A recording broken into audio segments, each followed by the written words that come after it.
berdoa untuk sahabat kita, untuk adik Vika ya. Umurnya masih sangat muda, berjuang untuk keluarga, tetap semangat, tetap fokus di negeri orang, menjadi wanita yang hebat, menjadi wanita yang mandiri, menjadi wanita yang berkualitas itu tadi.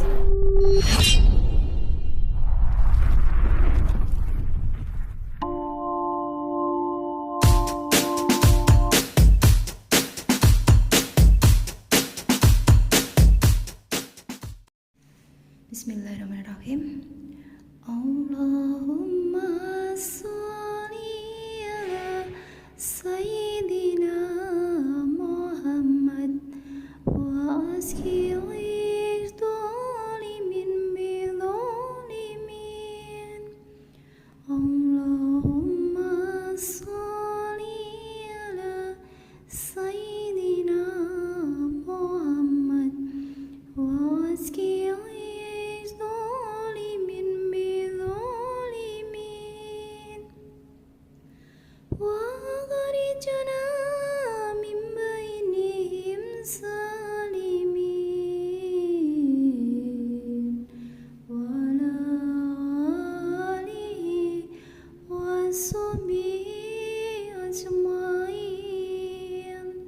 Sallu ala Nabi Muhammad. Semoga dengan wasilah-wasilah sholawat kita selalu cinta sama sholawat. Kelak kita di hari yaumul akhir kita mendapat syafaat dari baginda besar Nabi Agung Nabi Muhammad Sallallahu Alaihi Wasallam. Amin amin ya rabbal alamin. Assalamualaikum warahmatullahi wabarakatuh. Welcome back to my channel.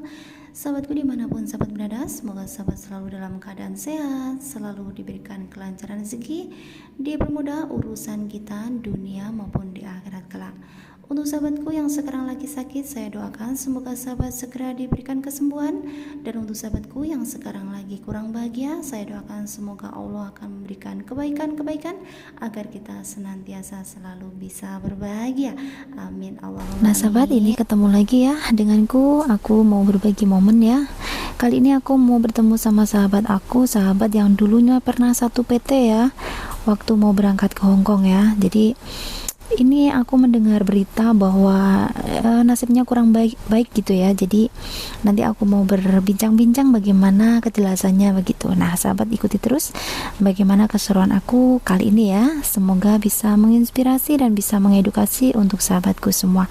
Monggo kita lanjut. Nah sahabatku, di sini saya sudah sama sahabat aku. Ini sahabat aku itu dulunya dari, kita bersama sejak di PT ya. Kita ketemunya di PT, dulu kita proses untuk pergi ke luar negeri, kita berada di PT Malang tempatnya. Nah di sini ternyata kita 7 tahun lebih baru ketemu hari ini ya. Di sini kemarin itu saya mendengar gosip gitu ya tentang perjalanan hidupnya yang begitu menyesakkan ya gitu ya. Jadi di sini aku mau bertanya langsung daripada cuman katanya nanti bisa timbul fitnah ya. Jadi aku mau bertanya lagi sama adik Vika. Kita kenalkan. Assalamualaikum. Ini adalah sahabat aku ya, adik Vika. Adik Vika rumahnya kemarin mana sayang? Kok aku lupa ya? Di Malang. Oke. Jadi adik Vika ini rumahnya Malang ya. Nah, di sini kita mau mengedukasi, kita mau berbagi cerita ya, kita mau berbagi sharing gitu mengenai kehidupan TKW ya, nasib TKW yang terzolimi tentunya.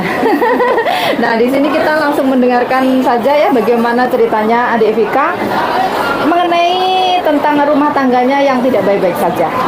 Oke adik? Oke. Nah kemarin adik tolong diceritakan bagaimana sih sebenarnya, kan katanya ya, kata-katanya di media sosial itu, oh sekarang Vika itu gini sama suaminya gitu. Nah jadi di sini aku mau bertanya langsung. Nah adik Vika bisa menjelaskan bagaimana sih sebenarnya gitu. Ya kemarin itu sebenarnya aku kan pergi ke luar negeri, sebelum pergi ke luar negeri itu emang di rumah emang sudah sering kayak kejadian perselingkuhan kayak gitu kan. Itu sering, cuman kan di sini kalau aku udah punya anak kan bisa diperbaiki, kita jalanin kayak gimana lah kayak gitu. Setelah aku pergi ke luar negeri. Ya namanya orang tuh biasanya kan kalau ada gosip-gosip itu cepet banget kan ya Bun ya. Kan Aku dikirim screenshot apa gitu, cuman aku langsung negor katanya teman, ya udah teman kayak gitu, masih maafin. Terus lanjut lagi, uang pun juga aku pun lancar ya selama itu sampai 3 tahun lah. betul. Terus yang terakhir itu yang aku sempat ngeviralin itu Bun, itu gara-gara itu teman aku di kerjaan dulu itu dia ceweknya kenal aku otomatis kan. Terus satu kerjaan itu di pabrik walet kalau nggak salah itu semua juga kenalan sama aku. Iya, Kalau betul. misalnya suami aku jemput si dia itu mesti ada aja yang bilang sama aku, cuman kan aku nggak percaya. Oke. Sedangkan aku sendiri kan negur dia itu juga katanya iya cuma 1 kali, cuma temen kayak gitu. Iya. Temen kok sampai TikToknya banyak banget kamu ya, cuman konten kayak gituan. Ya wes lah. Oke, masih aku tunggu udah diam itu di situ udah aku viralin, udah aku terus pokoknya aku udah intinya kayak udah nggak mau. Dia pun juga udah bilang sama orang katanya kalau aku mau pulang aku mau diceraiin kayak gitu kan. Oh, gitu-gitu. Ya. Terus dia juga sempet buka cerai itu tapi katanya dicabut. Ya kalau aku mikirnya kan ya udahlah dicerai, ya udah cerai, orang dia juga kayak gitu kan. Terus pas sama si itu cewek yang aku viralin itu sepeda motor aku Bun, itu dari nol lah aku intinya ngangsur kan, kalau di sana nggak mungkin beli cash kan ya, aku ngangsur sampai 3 tahun ya nggak salah. Itu dijual tanpa sepengetahuan aku, itu udah panas. Terus aku blokir semuanya, terus tiba-tiba ada lagi yang lapor sama orang yang di sini di sana aku udah diem. Terus kemarin kesampean aku cuti kan pulang, dia itu nggak tahu. Aku di rumah udah sekitar 3 minggu kalau nggak salah. Terus itu ya nggak kepengen sebenarnya dari awal tuh nggak kepengen. Aku mau kesana nggak ada pikiran. Tiba-tiba aja kayak nggak ada yang dorong kayak gitu. Aku suruh, ayo kamu harus kesana kayak gitu. Tapi aku di situ tuh nggak langsung nemuin dia. Aku kayak diem di gang kayak gitu sampai maghrib. Aku nggak tahu di situ tuh ngapain kan nggak tahu. Ya Allah. Pokoknya intinya aku kayak sih jangan dulu sampai maghrib itu akhirnya kayak ada yang nyuruh kayak gitu. Terus aku langsung ke sana itu lewat pintu belakang kan, rumahnya kan kaca itu yang di depan. Tapi yang di belakang itu los, di belakang rumah kan ada rumah mbak itu yang aku titipin anak aku itu. Jadi sepeda motor aku di situ. Terus aku jalan ke depan itu, jalannya tuh kayak lebar banget itu rasanya ya. Kayak udah nggak pikiran apa-apa, langsung masuk aja itu aku. Lah, akhirnya aku dapet surprise. Aku mau nyupres dia ya, aku pulang gitu. Aku ya dapet surprise Bun. Dia tuh di situ lagi sama si perempuan. Ya Allah. Itu dia lagi tiduran, dia nggak pakai baju, si ceweknya pakai kayak tank top, pakai celana pendek kayak gitu ya. Di situ tuh aku ngerasa kayak oh akhirnya dapatnya udah dapat. Karena aku selama sebelum cuti itu aku mesti mikirnya kayak berdoa itu udah aku ini rumah tangganya mau dibawa kemana kayak gitu. Kalau emang masih jodohku ya kita bangun nikah, kalau misalnya bukan jodohku muka-muka aku dikasih jalan buat tahu semuanya kayak gitu. Ya akhirnya itu berakhir dengan perceraian. Oke, jadi gini, sebelumnya tadi maaf kita belum menjelaskan ya. Ini adik Vika ini kan kerjanya di Hong Kong gitu sahabat ya. Nah, setelah dia ngerasa terhianati karena suaminya kan sering selingkuh gitu ya. Sering ya, berarti kan bukan 1-2 kali gitu sahabat. Jadi sudah banyak cewek-cewek yang langsung kirim video ya, malah justru langsung kirim video ke dirimu sayang ya. Sempat Gun itu ya pas ya aku kan lagi kerja di sini udah lost kontak. Setelah aku viralin itu kita tuh lost kontak, udah aku hapus semua akunnya dia itu udah aku hapus. Terus tiba-tibanya itu ada cewek pakai nomor Hongkong, kan aku juga di Hongkong ya. Itu tiba-tiba ngirim foto sama ngirim video sama aku. Terus aku tanya ini maksudnya apa Mbak? Ya Allah. Katanya dia minjem baju kamu dulu, nanti kalau kamu pulang aku balikin lagi ke kamu. Ya di situ tuh aku udah mikir ini wanita juga punya hati kayak gitu. Aku masih sah sama dia, kok bisa-bisanya kayak gitu. Terus dia juga ngejelasin aku selama cuti sebulan sama suamimu kelontok kayak gitu. Ya ampun. Aku ya mikirnya ya nggak, ya apa kalau mau ambil ya ambil aja. Terus katanya dia kalau misalnya kamu balik nanti gak giliran kamu sama bulu kamu aku balikin lagi ke kamu katanya kayak gitu. Dan itu yang paling aku bikin kayak emosi itu bukan bukan karena aku sakit hati apa-apa, soalnya aku kan dulunya sudah pernah disakiti, jadi aku udah kayak biasa kayak gitu. Cuman video sama fotonya itu dikirim ke anakku, mungkin ya si fotonya itu mau ngambil nomorku di HP-nya suamiku, tapi dia itu keliru nomor anakku. Jadi malah apa Itu yang bikin video-video aku yang emosi. video-video yang apa yang seharusnya anak kecil belum tahu itu tapi Iya. malah nyasar ke anak sampean gitu. Iya, betul. Ya Allah ya Rabbi. Jadi gini sahabat ya, adik Vika ini pas waktu di Hong Kong ya udah dihianati. Habis itu kayak si suaminya itu sudah menalak ya sayang ya. Iya, Sudah menalak gitu. Belum cerai tapi sudah bilang katanya aku ceraikan kayak gitu. Nah, setelah itu adik Vika ini pinter. Usahanya itu semuanya itu dialokasikan untuk bangun rumah sendiri. Iya, Nah, alhamdulillah. jadi pas waktu adik Vika kemarin cuti ya, itu tuh langsung ke rumahnya dia, yang rumah yang baru, bukan Iya. rumahnya yang sama suaminya dulu gitu. Jadi rumahnya ada dua gitu maksudnya ya. Iya. Yang dulu sebelum ke Hong Kong sudah punya sendiri sama suaminya, habis gitu bangunnya di tempat mertua gitu sayang. Iya, Mertua. Nah, di saat adik Vika ini cuti, itu dia menuju ke rumahnya dia. Nah, setelah dianya itu pergi ke rumah keduanya dia, ternyata dia mau ngasih surprise ke suaminya bahwa aku pulang gitu. Ternyata malah dia yang dikagetkan dengan karena perbuatan dia ternyata di rumah itu sudah ada perempuan lain kayak gitu. Coba sahabat bayangin betapa sakitnya ya. Kita di sini kerja mati-matian ya, kita banting tulang, kita ikhlas ya. Kita seharusnya yang menjadi perempuan harusnya dinafkahi, tapi kita sudah membantu mencari nafkah ya, membantu meringankan beban suami, tapi ternyata malah balasannya seperti itu. Jadi Masya Allah, ini motivasi ya untuk sahabatku semua, terutama para BMI sayang ya, para TKW ya terutama. Ya Allah. Ya boleh percaya sama suami, tapi jangan sepenuhnya. Misalnya kalau kirim uang itu sebagian ditabung sendiri, tabungan pribadi sendiri kan. Nah itu sahabat ya, jadi kita cinta boleh tapi bodoh jangan ya. Iya, Jadi benar. seandainya terjadi sesuatu kayak gitu ya, yang namanya nasib manusia kita nggak ada yang tahu sayang ya. benar. Manusia itu hatinya bisa dibolak-balik setiap saat, jadi harus kita bisa mengantisipasi sendiri gitu. Nah, selain itu kita harus bisa mengambil pelajaran dari ini semua bahwa kita jadi perempuan harus menjadi perempuan yang benar-benar berkualitas. Maksudnya bagaimana?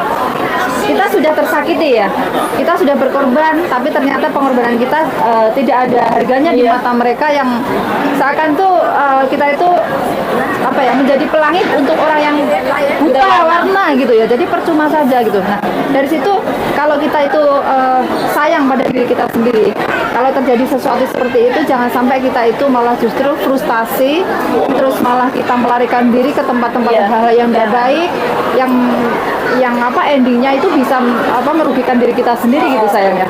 Kalau bisa itu balas dendam dengan pencapaian. Nah, jadi kita menjadi wanita hebat ya, wanita yang kuat, wanita yang benar-benar berkualitas itu justru kalau kita lagi terpuruk, itu kita harus membuktikan bahwa ini loh kita gitu.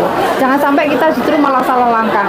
Kalau salah langkah kita apalagi di negara orang sayang ya. Iya benar. Kita pulang justru malah nggak punya apa-apa ya, umur kita semakin tua, kita tidak punya tabungan misalnya, kan kita mesti rugi diri sendiri, apalagi kalau yang namanya frustasi sampai kita gila Ya.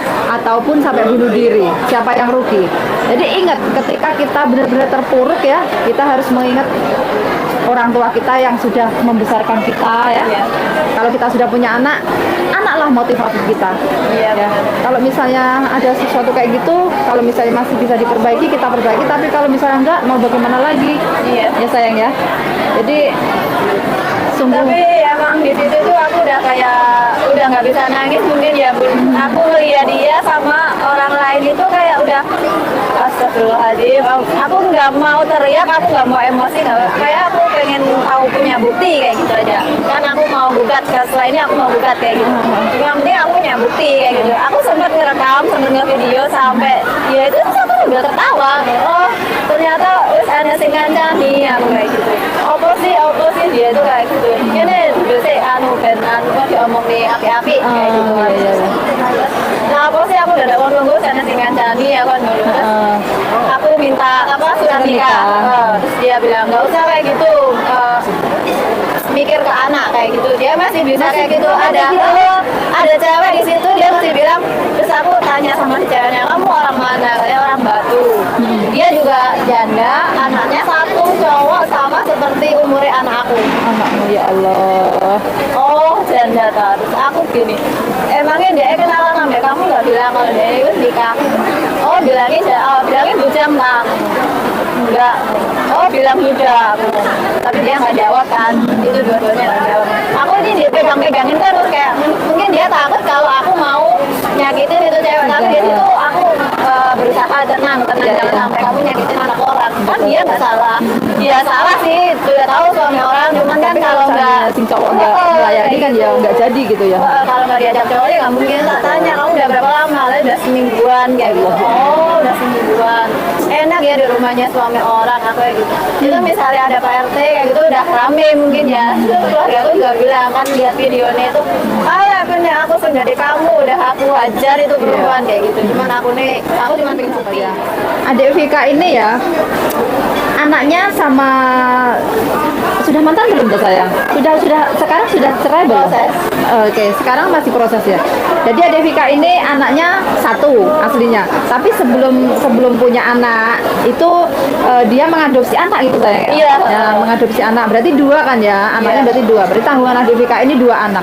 Tapi kemarin itu ada musibah lagi, adik Vika ini adiknya meninggal dunia begitu. Jadi anaknya adik Vika juga punya anak satu. Nah, itu anaknya juga sekalian direngkul sama adik Vika. Jadi adik Vika ini punya tiga tanggungan anak gitu sahabat. Iya.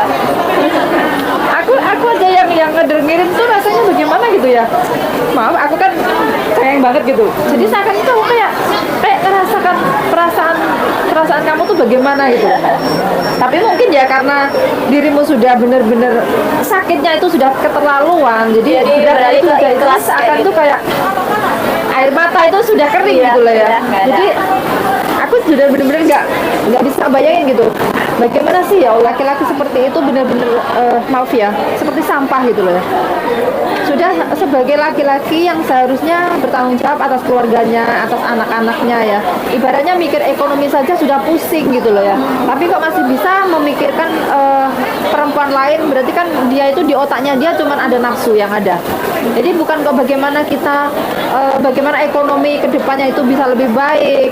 Kalau seandainya dia itu memang benar-benar bertanggung jawab, ekonomi di rumah itu sudah bagus, otomatis kan nggak mungkin seorang istri capek-capek keluar negeri, capek-capek banting tulang untuk membantunya dia. Tapi ternyata yang di rumah malah justru seperti itu gitu loh.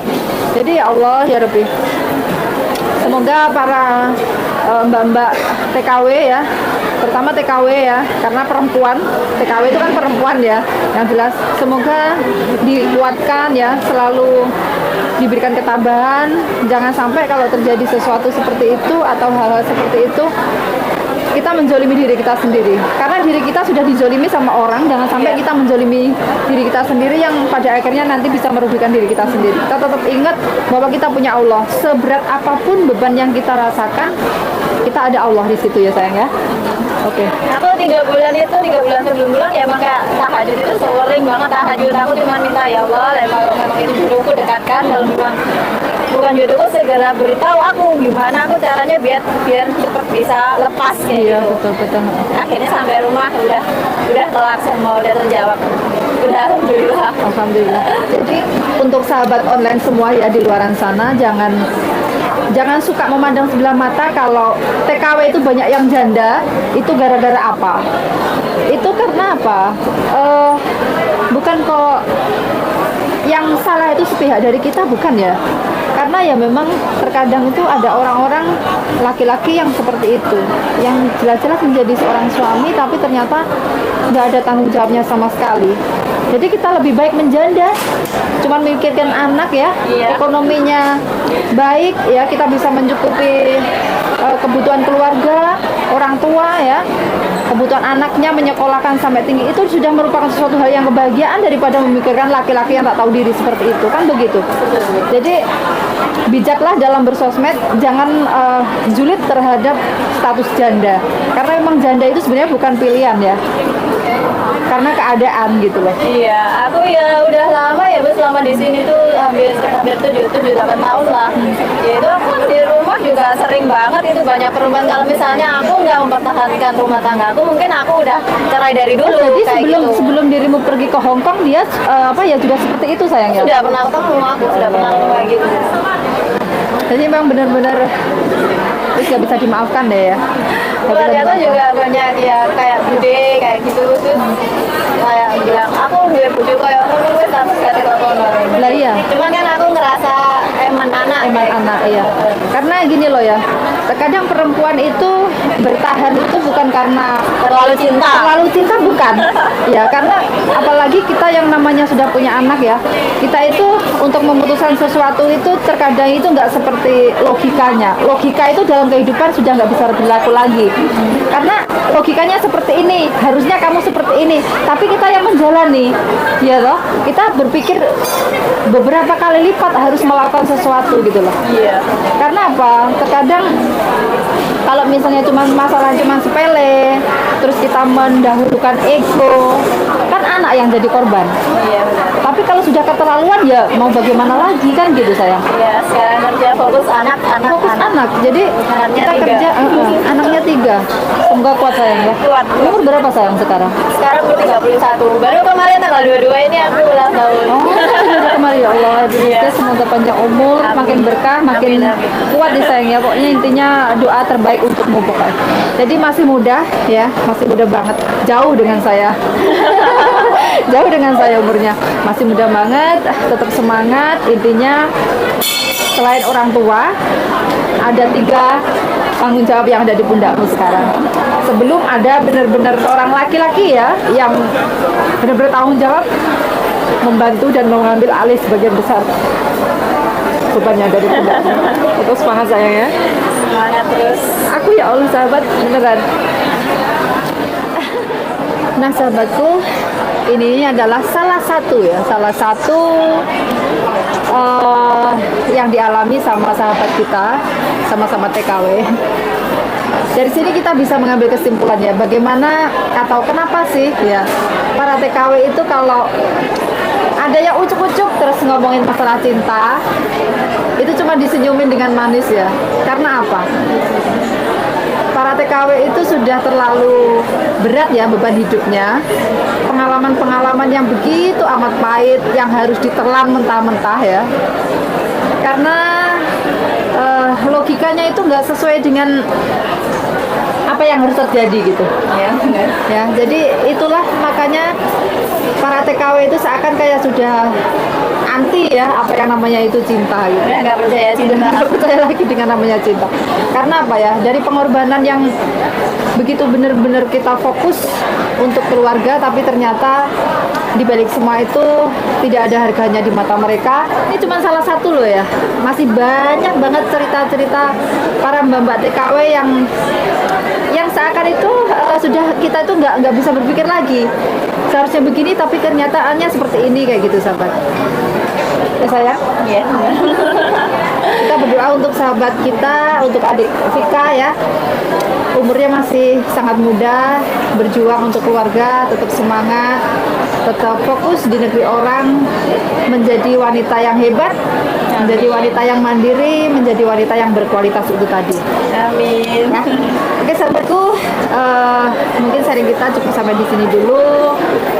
Di dalam kehidupan kita harus selalu berusaha untuk menjalankan 4 hal. Yang pertama adalah kejujuran, karena kejujuran itu hal yang terindah dalam kehidupan kita. Yang kedua adalah kesabaran, karena dengan kesabaran kita mampu mengendalikan segalanya dan kita bisa berpikir lebih baik agar kita tidak merugi pada diri kita sendiri. Yang ketiga adalah iman ya, karena dengan iman kita akan selalu terhindar dari perbuatan orang-orang zalim dan kita akan insya Allah terselamatkan di dunia ini ya. Yang terakhir adalah doa. Kita berusaha berdoa, dan pada akhirnya kita pasrahkan sama Yang Kuasa. Mungkin sharing aku cukup sampai di sini dulu. Jika ada kata-kata saya yang salah, mohon dimaafkan, karena kesalahan adalah milik saya pribadi dan kebenaran adalah milik Allah Subhanahu wa taala. Tetap semangat untuk Mbak TKW, Mbak-mbak yang tersakiti, yang terzolimi, yakinlah kita masih punya Allah. Jadi ada apapun kita selalu bersujud dan meminta kepada Allah. Oke, akhirnya wassalamualaikum warahmatullahi wabarakatuh. See you next time video. Bye bye. Yang boy.